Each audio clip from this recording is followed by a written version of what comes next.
بسم اللہ الرحمن الرحیم۔ ناظرین کرام، ارشاد ربانی اعوذ باللہ من الشیطان الرجیم فادعوا اللہ مخلصین لہ الدین، دین کو اللہ کے لیے خالص کر کے اس سے پکارو، اسے بلاؤ، اس سے دعائیں کرو، تو ان لوگوں کی دعا قبول ہوتی ہے جو اخلاص کے ساتھ اللہ تعالیٰ سے دعا کرتے ہیں۔ ارشاد فرمایا ربنا اغفر لنا ولاخواننا الذین سبقونا بالایمان، اے ہمارے اللہ ہمیں بخش دے اور ہمارے ان بھائیوں کو بھی جو ہم سے پہلے ایمان لائے۔ فرمایا کہ ہمیں اس بات کی تعلیم دی جا رہی ہے کہ دوسروں کے لیے دعائیں کیا کرو، فوت شدہ لوگوں کے لیے، زندوں کے لیے، دوسروں کی غیر موجودگی میں ان کے لیے دعائیں کیا کرو، تمہاری دعائیں دوسروں کے حق میں اللہ تعالیٰ قبول فرماتے ہیں، اس لیے کہ اللہ نے خود اس بات کا حکم اور ترغیب دی ہے۔ امام مسلم نے ایک حدیث مبارکہ روایت کی ہے کہ کسی مسلمان کا غائبانہ طور پر دوسرے کے لیے دعا کرنا جو ہوتا ہے وہ دعا کی قبولیت کا ذریعہ ہے۔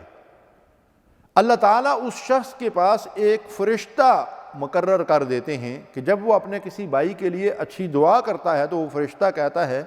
کہ اللہ تیری یہ دعا قبول فرمائے اور تجھے بھی اسی طرح بلائی عطا فرمائے جس طرح تو اپنے بھائی کے لیے بلائی مانگ رہا ہے۔ اللہ اکبر۔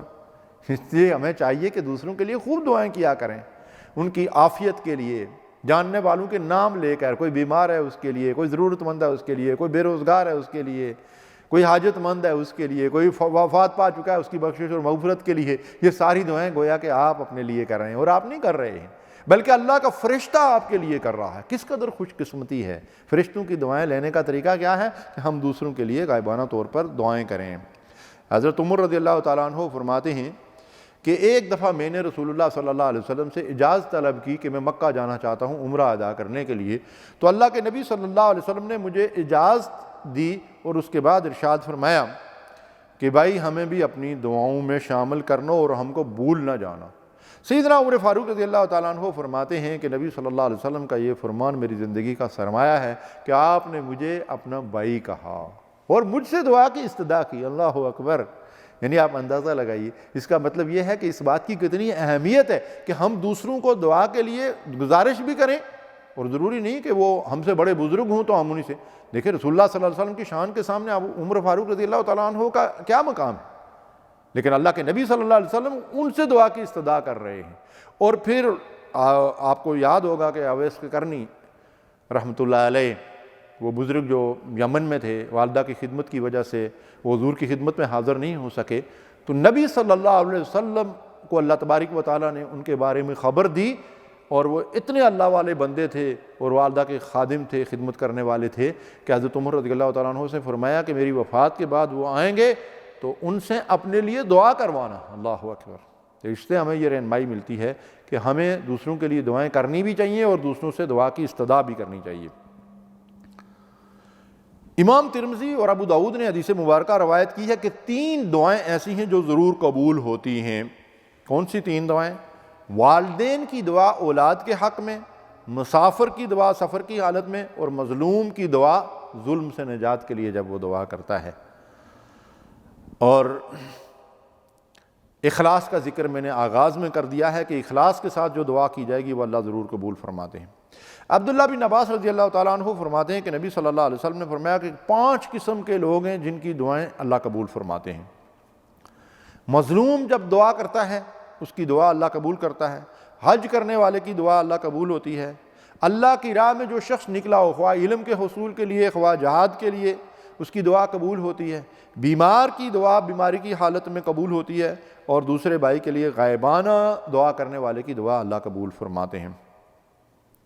اور اسی طرح وہ دعا قبول ہوتی ہے جس میں پہلے اللہ کی حمد و ثنا، اس کے بعد نبی صلی اللہ علیہ وسلم پر درود، اور پھر اللہ سے اپنی حاجت مانگنے کے بعد پھر اختتام پہ حمد و ثنا اور درود اور آمین کے ساتھ دعا ختم کی جائے، وہ دعا بھی اللہ کے ہاں قبول ہوتی ہے۔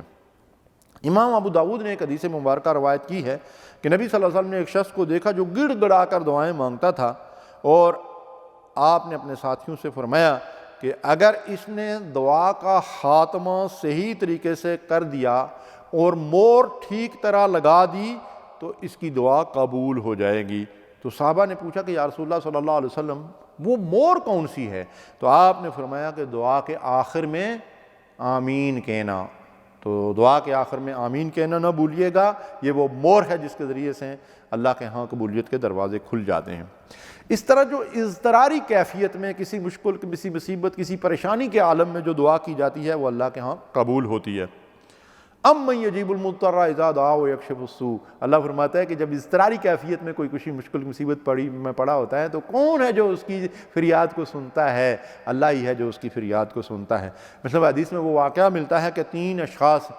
جنہوں نے بارش کی وجہ سے جو ہے وہ ایک غار میں پناہ لیا تھا، اور پھر اس غار کے سامنے جو ہے وہ سلائیڈ کی وجہ سے ایک بہت بڑا پہاڑ آ گیا تھا، انہوں نے پھر اللہ تعالیٰ سے جو ہے وہ اخلاص کے ساتھ دعا کی تھی، تو تینوں کی دعا کی وجہ سے اللہ تعالیٰ نے اس پہاڑ کو راستے سے ہٹا دیا تھا۔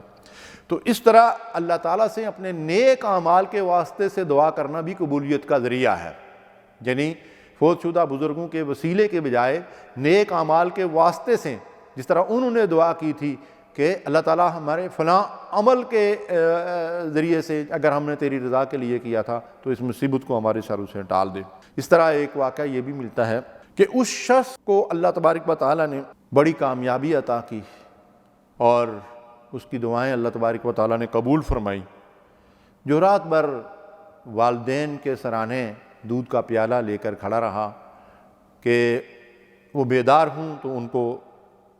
دودھ پلایا جائے۔ تو ایسا شخص جو والدین کا خدمت گار ہو، ان کا مطیع و فرمانبردار ہو، اس کی دعا کو بھی اللہ تعالیٰ قبول فرماتے ہیں۔ اور اسی طرح سے جب ہم اللہ تعالیٰ سے اس کے اسماء حسنہ کے وسیلے سے دعا کرتے ہیں، وَلِلَّهِ الْأَسْمَاءُ الْحُسْنَىٰ فَادْعُوهُ بِهَا، سارے اچھے نام جو صفاتی نام اس اللہ کے ہیں، ان ناموں کے واسطے سے، ان کے وسیلے سے اللہ سے دعا کرو، اللہ تبارک و تعالیٰ ان دعاؤں کو قبول فرماتے ہیں۔ تو ہمیں چاہیے کہ ہم اللہ تعالیٰ سے خوب دعائیں کریں، لیکن ان شرائط کو اپنے سامنے رکھیں جو دعا کی قبولیت کے لیے لازمی ہیں۔ وآخر دعوانا الحمدللہ رب العالمین۔ صلوا